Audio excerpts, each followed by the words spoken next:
एक ऐसा रहस्यमय गांव जहां पर सिर्फ जुड़वा बच्चे पैदा होते हैं। एक ऐसी झील जहां चारों तरफ नर के कंकाल हैं। हेलो नमस्कार, मैं हूं यश घेरा और आपका स्वागत है फैक्ट्स में। मैं जो भी कहूंगा फैक्ट के सिवा कुछ नहीं कहूंगा। दुनिया का एक ऐसा रहस्यमय गांव जहां पर सिर्फ जुड़वा बच्चे पैदा होते हैं। आपने बिल्कुल ठीक सुना, जुड़वा बच्चे। और ये जगह कहीं और नहीं, हमारे देश भारत में ही है और इसका रहस्य आज तक कोई नहीं पता लगा पाया। आइए जानते हैं इस जुड़वा बच्चों की कहानी के बारे में। यह रहस्यमय गांव केरल के मलपुरम जिले में स्थित कोंढनी गांव, जहां पर ज्यादातर बच्चे जुड़वा पैदा होते हैं। पूरी दुनिया में 1000 बच्चों पर 4 जुड़वा बच्चे पैदा होते हैं, लेकिन इस रहस्यमय गांव में 1000 बच्चों पर 45 बच्चे पैदा होते हैं। औसत के हिसाब से यह पूरी दुनिया में दूसरा तथा एशिया में पहला गांव है। इस मामले में चीन, पाकिस्तान भी पीछे हैं। हालांकि विश्व में पहला नंबर नाइजीरिया का इग्बो ओरा का है, जहां पर 1000 में से 145 जुड़वा बच्चे पैदा होते हैं। भारत के केरल प्रांत में स्थित उस मुस्लिम बहुल गांव की कुल आबादी 2000 है। ऐसे में आपको इस गांव में स्कूल और आसपास के बाजार में कई हमशक्ल बच्चे नजर आएंगे। लगभग 70 साल से पहले हुई थी इसकी शुरुआत। इस गांव में रहने वाले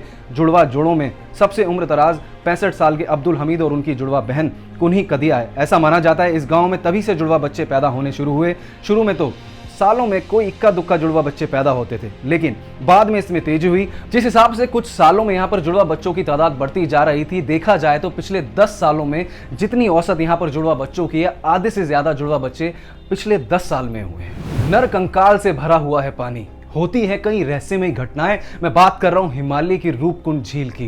क्या हुआ था वहां, जहां चारों तरफ पानी में सिर्फ नर कंकाल ही थे। जब 1942 में ब्रिटिश फॉरेस्ट गार्ड ने जाकर देखा तो चारों तरफ सिर्फ और सिर्फ नर कंकाल मिले। आइए जानते हैं इस वीडियो में क्या है रहस्य।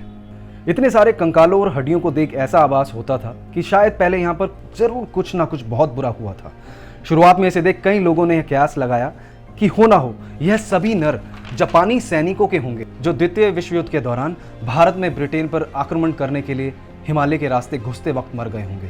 उस वक्त जापानी आक्रमण के भय से ब्रिटिश सरकार ने फौरन इन नर कंकालों की जांच के लिए एक वैज्ञानिकों की टीम को बुलाया।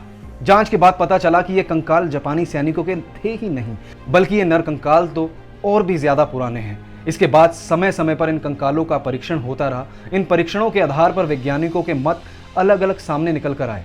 कई वैज्ञानिकों का कहना है कि कई वर्षों पहले यहाँ पर कई लोगों की मृत्यु हिमस्खलन के चलते हुई, तो दूसरे वैज्ञानिकों का कहना है कि इन लोगों की मौत किसी महामारी के कारण हुई। रूपकुंड झील में इतने सारे नरकंकाल क्यों हैं, कहां से आए, कौन थे ये लोग, आज तक वैज्ञानिकों का एक सा मत है ही नहीं। कैसे लगे आपको हमारे देश के रहस्य, हमें कमेंट में जरूर बताइएगा। जल्द लौटूंगा अमेजिंग और इंटरेस्टिंग फैक्ट्स लेकर। तब तक ले जुड़े रहे हमारे चैनल के साथ जिसका नाम है फैक्ट्स। अपना ख्याल रखें, टेक केयर।